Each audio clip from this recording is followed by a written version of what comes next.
So hello guys, welcome to my channel Chaudhary Chaupal. आप सभी लोगों का चौधरी चौपाल में स्वागत है।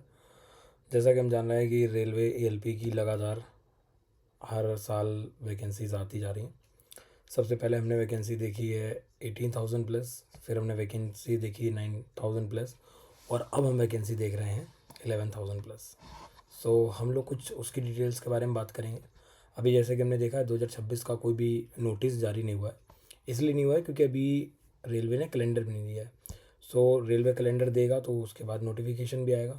सो अभी हम लोग ये देख लेते हैं बेसिकली कि क्या प्रोसीजर रहने वाला है, क्या पैटर्न है, और कैसे जिनका CBT 1 थोड़ा भी ख़राब हो गया है, जैसा कि जिस तरह से भी पैटर्न चेंज हुआ उस तरह से हम ये देख लेते हैं कि उनके लिए क्या ये नई अपॉर्चुनिटी की तरह काम कर सकता है या नहीं।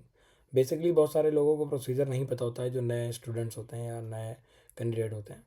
तो हम लोग आज उनके लिए थोड़ा सा प्रोसेस, पैटर्न और थोड़ा सा एक ब्रीफ इंट्रोडक्शन देंगे एएलपी के बारे में। तो चलिए शुरू करते हैं। सो ये 2025 का मैंने नोटिफिकेशन खोल रखा है क्योंकि 26 का तो ऑब्वियस बात है अभी आया नहीं है। सो हम इसकी वैकेंसीज़ को नहीं देखेंगे क्योंकि हमको पता है कि वैकेंसीज़ अभी यहाँ पे हमारा 9,000 दिया हुआ है ना। लेकिन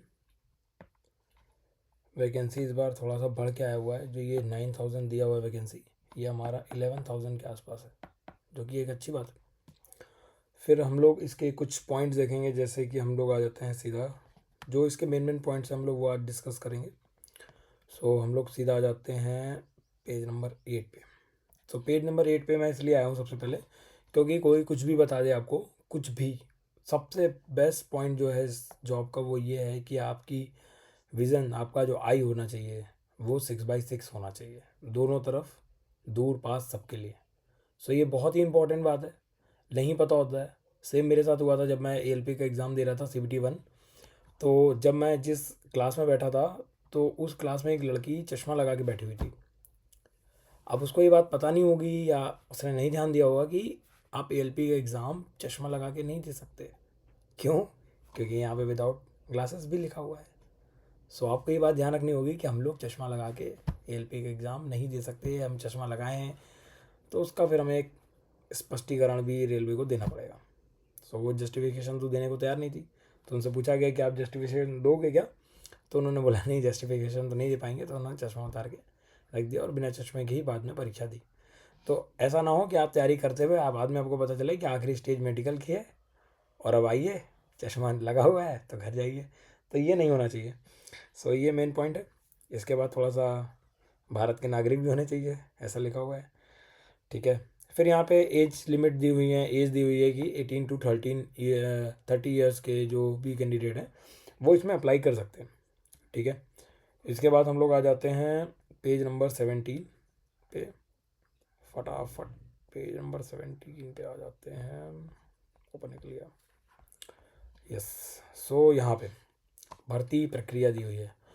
सो भर्ती प्रक्रिया मैं सिंपल शॉर्ट वे में समझा दूंगा, पर यहाँ जो लिखा है वो भी पढ़ लेते हैं एक बार। पहले लिखा हुआ है CBT 1, फिर लिखा हुआ है CBT 2, फिर लिखा हुआ है CB8, यानी कंप्यूटर के आधारित जो योग्यता परीक्षण होता है जिसको हम लोग साइकोमेट्रिक टेस्ट भी बोलते हैं।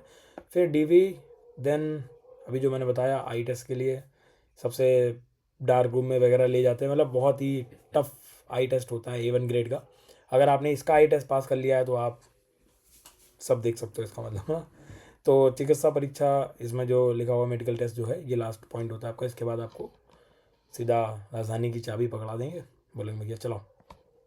तो ये हो गया इसका जो ओवरव्यू है, जो हमारा पेपर का पैटर्न है। लेकिन पैटर्न इतना सिंपल है नहीं जितना भी दिख रहा है, और लंबा भी है, लंबा तो दिख ही रहा है। सो CBT 1 में हमारे यहाँ ये डिसाइडेड है ALP में कि 60 मिनट के आपको 75 क्वेश्चंस करने होंगे और मैक्सिमम मार्क भी 75 के हैं।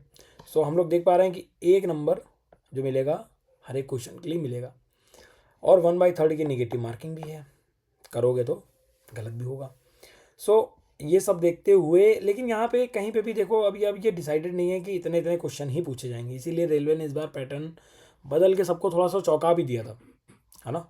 तो सब लोग बड़ा वो हो गए थे क्योंकि रीजनिंग के जो भी क्वेश्चन आ रहे थे हम लोग ये डिस्कस भी कर चुके हैं हमारी पुरानी वीडियो में, वहाँ पे जाके आप देख भी सकते हो। हमने पैटर्न और आंसर की के लिए भी पूरी डेट सब बताई थी, बट आंसर की थोड़ा लेट हुई है क्योंकि पटना में कुछ सेंटर्स पे जो है पेपर कैंसिल हुए थे, तो उसके हिसाब से थोड़ा सा डिले आप समझ लो। बट मैं ये मानता हूँ कि सेक्शन कंट्रोलर की आंसर की जिस हिसाब से आई है उसी उतना ही ड्यूरेशन इसमें भी लगने वाला है। सो वो जो परीक्षा कैंसिल हुई थी उसको अगर थोड़ा सा निगलेक्ट करें तो टाइम नहीं लग रहा है, बट अगर उसको इंक्लूड करोगे आप तो टाइम उतना नहीं लग रहा है सफिशिएंट, उनकी परीक्षा के अकॉर्डिंग के भी आंसर की दे देंगे। सो 1/3 की नेगेटिव मार्किंग है, इसको हम लोग को नोटिस रखना है। पर ये अच्छी बात है कि जो CBT 1 है, जो हमारा CBT 1 है, वो केवल और केवल एक स्क्रीनिंग राउंड है। केवल आपको जज किया जाएगा कि हाँ भाई आप मेंस परीक्षा देने लायक हो या नहीं, ये कट ऑफ निकलेगा। और बहुत अच्छी बात यह है कि 15 टाइम्स ऑफ कैंडिडेट लिए जाते हैं। अभी मैं एक बार इसको बता देता हूँ, चलो एक बार फिर से कि देखो हमारे यहाँ सबसे ये चीज़ है कि अगर कोई भी वैकेंसी है, मान लीजिए 100 वैकेंसी आई है, एक एग्जांपल लेते हैं, ये 100 वैकेंसी आई हुई है, तो 100 वैकेंसी में हमारा CBT 1 जो होता है उसमें ये ऑलमोस्ट मतलब जितना ये इन्होंने 2024 में लिया था तो 15 टाइम्स कैंडिडेट ये लेते हैं, ठीक है। इसके बाद में CBT 2 होता है, CBT 2 होता है, तो CBT 2 में ये करीब करीब 8 गुना बच्चे लेते हैं, ठीक है। CBT 2 का ये लोग 8 गुना बच्चे, मतलब जो भी वैकेंसी होती है उसका 8 गुना बच्चे ले लेते हैं। अब लेकिन बात आती है साइकोमेट्रिक एग्ज़ाम की। लमसम साइकोमेट्रिक एग्ज़ाम के बाद ये सिर्फ 1/1 के ही रेशियो में बच्चा लेते हैं। सो यहाँ से यहाँ तक CBT 2 तक आना इजी है, CBT 2 से साइको तक जाना भी इजी है, बट साइको को निकाल कर मेरिट लिस्ट तक पहुँचने वाली कहानी फिर टेढ़ी हो जाती है, क्योंकि उसके बाद आपका मेडिकल भी है, साइकोमेट्रिक टेस्ट भी है, वहाँ से सिर्फ 7 में से एक ही बच्चा जाने वाला है, ठीक है। तो पॉसिबिलिटी कम हो जाती है, चांसेस कम हो जाते हैं, तो यहाँ से मेहनत करने की ज़्यादा ज़रूरत है हम लोगों को, ठीक है। सो यहाँ पे हमारे पास एक ब्रीफ पैटर्न है जो हमने यहाँ पे बताया आपको, थोड़ा सा ओवरव्यू देके कि 100 बच्चों में अगर वो सिलेक्ट करते हैं तो 15 टाइम्स लेते हैं CBT 1 में, ठीक है, फिर 8 टाइम्स, फिर 1 टाइम। उसके बाद में वो डिपेंड करता है कि कैसे वैकेंसी भरी गई है, वेटिंग लिस्ट है, बुलाएंगे या नहीं बुलाएंगे, वो बात की बात है। अभी फ़िलहाल जो ये बात है वो उतनी ही बात इसमें सत्य है। फिर कुछ मिनिमम क्राइटेरिया भी है, अभी ये 25-30 ये मैं इसलिए नहीं बता रहा हूँ क्योंकि ये अब अगर यही नहीं ला रहे हो तो फिर तो कोई मतलब ही नहीं है, क्योंकि अगर आप 40% ही नहीं पहुंच पा रहे हो या 30% नहीं पहुंच पा रहे हो तो आप कट ऑफ कैसे निकालोगे? ऑब्वियस बात है, कट ऑफ इससे ऊपर जाता है ना। बच्चे बिल्कुल ऐसा तो है नहीं कि बिल्कुल ही सब औंधे मुँह आ रहे हैं, तो पढ़ के जा रहे हैं तो भाई पढ़ के फिर नंबर भी आएंगे। तो CBT 2 में आएगा, CBT 2 के लिए भी एक अलग पैटर्न है। CBT 2 हमारा डिवाइड होता है वो होता है एक तो नॉन टेक वाले पार्ट में, और एक टेक वाले पार्ट में, ठीक है। नॉन टेक और टेक वाले पार्ट में हमारा CBT 2 जो है वो डिवाइड होता है। तो जो ये CBT 2 डिवाइड होता है इसका हमारा जो पेपर पैटर्न है, ठीक है, जैसे कि हम देख रहे हैं 90 मिनट्स मिलते हैं हमको 100 क्वेश्चन सॉल्व करने के लिए सेक्शन 1 में। अब कोई गैप अब मिलता नहीं है, तुरंत सेक्शन 2 सॉल्व चालू हो जाता है, उसमें हमको 60 मिनट मिलते हैं 75 क्वेश्चन करने के लिए। और फिर से अगेन नेगेटिव मार्किंग होती है 1/3 की, मतलब 3 क्वेश्चन गलत करोगे तो एक जो सही होगा वो भी गलत हो जाएगा। इसका मतलब ये है कि हमको यहाँ पे भी बड़ा ही फूक फूक के कदम रखना है CBT 2 में, क्योंकि इसी से मेरिट बनेगी। लेकिन अच्छी बात यह है कि हमारा जो पार्ट 2 होता है, यानी कि जो टेक्निकल सब्जेक्ट होता है, ये केवल क्वालिफाइंग नेचर का होता है। इसमें आपको 75 में से ओनली 26.25 मार्क्स लाने होते हैं, बस इतना लाओ, पास हो जाओ। उसके बाद में CBT 2 की जो मेरिट होती है वो केवल और केवल आपके पार्ट ए पे डिपेंड करती है क्या? नहीं, पार्ट ए के साथ साथ साइकोमेट्रिक के टेस्ट पे भी डिपेंड करती है, क्योंकि भाई मैंने आपको वो बताया कि साइकोमेट्रिक का टेस्ट यहाँ से 1/7 बच्चे बाहर हो जाते हैं। 1/7 मतलब 8 में से एक बच्चा लिया जाता है ना। तो यहाँ बात यह है कि हमारे पास जो 1/3 की नेगेटिव मार्किंग है वो साइको, और जो CBT 2 का फर्स्ट सेक्शन है और जो साइकोमेट्रिक है, उन दोनों को मिला के मेरिट बनती है। मेरिट कैसे बनती है ये भी हम समझ लेते हैं थोड़ा सा छोटे में। मेरिट मान लेते हैं हम कि हमारे पास 100 मार्क्स का गैप है, ठीक है। आज ये पेन थोड़ा परेशान कर रहा है। 100 मार्क्स का हमारे पास पूरा एक मार्क है, हमारा पेपर है 100 मार्क्स का। तो अगर मान लीजिए मेरे CBT 2 में पूरे नंबर आए, ठीक है, पूरे में पूरे नंबर आए, और मेरे साइको में पूरे नंबर आए, तो 70 नंबर आएंगे मेरे CBT में से, CBT 2 के फर्स्ट सेक्शन में से 70 मार्क्स आएंगे और 30 मार्क्स यहाँ से आएंगे। मतलब कहने का क्या है कि जो भी मैं CBT 2 में लाऊंगा सेक्शन ए में, उसका मैं 70% निकालूंगा वो मार्क्स, और जो मैं साइकोमेट्रिक में लाऊंगा उसका मैं 30% निकालूंगा वो मार्क्स। दोनों को ऐड करके, ऐड ऑन करके हमारी एक फाइनल मेरिट तैयार होती है, जिससे हम ALP के लिए क्वालिफाई होते हैं। सिंपल सी बात है ये, ठीक है। पर अभी आपको साइकोमेट्रिक वाली की चिंता नहीं करनी है। अभी से आपको ये नहीं सोचना है कि 30 मार्क्स क्या लाने हैं, कि लो चलो साइकोमेट्रिक का कोर्स देख ले। ऐसा कुछ करने की कोई ज़रूरत नहीं है। बेचने वाले तो यूट्यूब पे अभी से ये CBT 1, वो 26 वाला CBT 1, यस ये वाला CBT 1 जो गया है, CBT 2 और सब पता नहीं क्या क्या मिला के कोर्स बेच रहे हैं, है ना।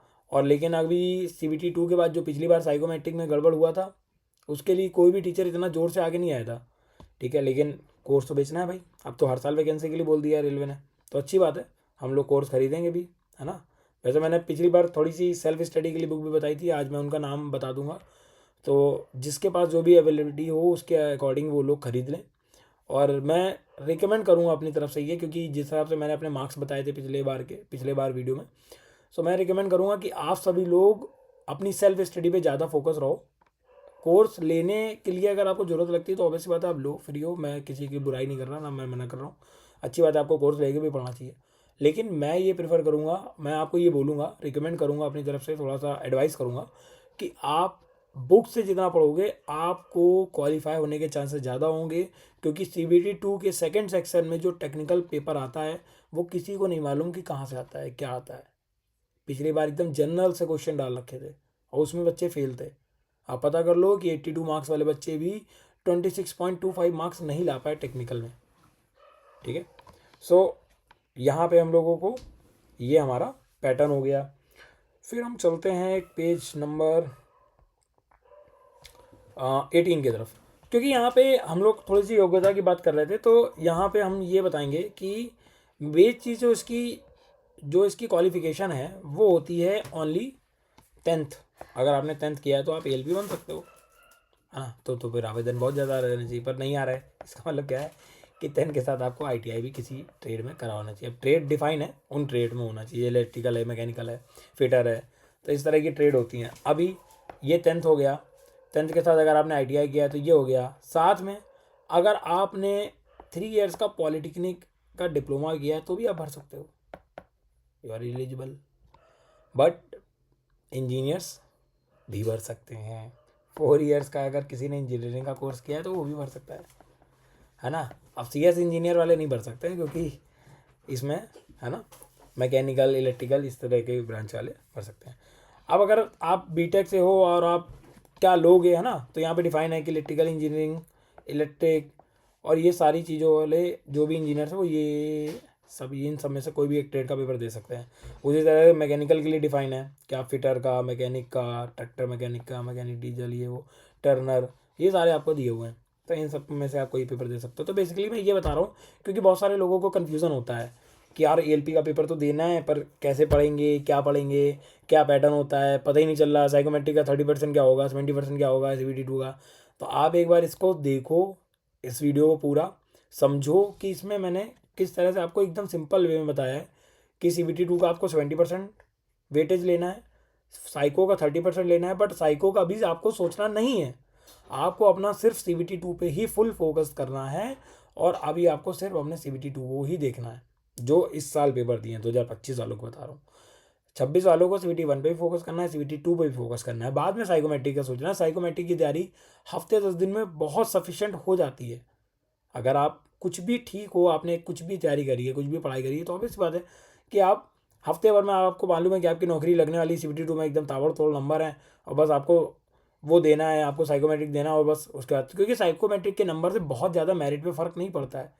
वो केवल आपको एक सारे बैटरीज में पास होना होता है, और उसकी कहानी अभी आप समझोगे तो आपको CBT 2 भी खतरनाक लगने लगेगा। तो सीधी सिंपल सी बात है, जब जो स्टेप आपको अभी अगला कदम रखना है, आप केवल उस स्टेप की तरफ देखो, ठीक है। सो बहुत लंबी ना करते हुए वीडियो, ये बेसिकली ये एक पूरा ब्रीफ पॉइंट है। और वैकेंसी 11,000 प्लस है, सो बहुत अच्छा मौका है। और रेलवे ने ये भी बोला है कि हम हर साल वैकेंसी देंगे, सो ये बहुत अच्छी चीज़ है। तो सभी लोग लग जाइए मेरे अकॉर्डिंग तो। और CBT 1 का पेपर कैसा हुआ है कमेंट में ज़रूर बताइएगा। 2025 में आपके कितने मार्क्स बन रहे हैं, 26 के लिए आप कितना तैयार हैं, क्या मेरी गाइडेंस आपके कुछ काम आ रही है, तो इन सब बातों को कमेंट में ज़रूर लिखें। और किरण पब्लिकेशंस की बुक है साइंस की, जनरल साइंस की, तो आप वो ले सकते हैं। और बाकी मैंने बोला था आप किसी भी एनसीईआरटी से आप बेसिक साइंस 11th-12th वाली पढ़ सकते हैं, वो आपके लिए बेस्ट अप्रोच रहेगी इस पेपर के, टेक्निकल पेपर को क्वालिफाई करने के लिए। और CBT 2 में मैथ्स और रीजनिंग सभी लोग पढ़ते हैं, तो उसके लिए ऐसा कुछ एडिशनल नहीं है। ईडी के लिए मैंने आपको बताया था, उसी बुक में आगे की तरफ ईडी भी दिया हुआ है, तो आप उससे भी पढ़ सकते हो, कोर्स भी ले सकते हो, जिसका भी आप मन चाहे। So this is all about for notification. Thank you for watching my channel and supporting me. Thank you so much.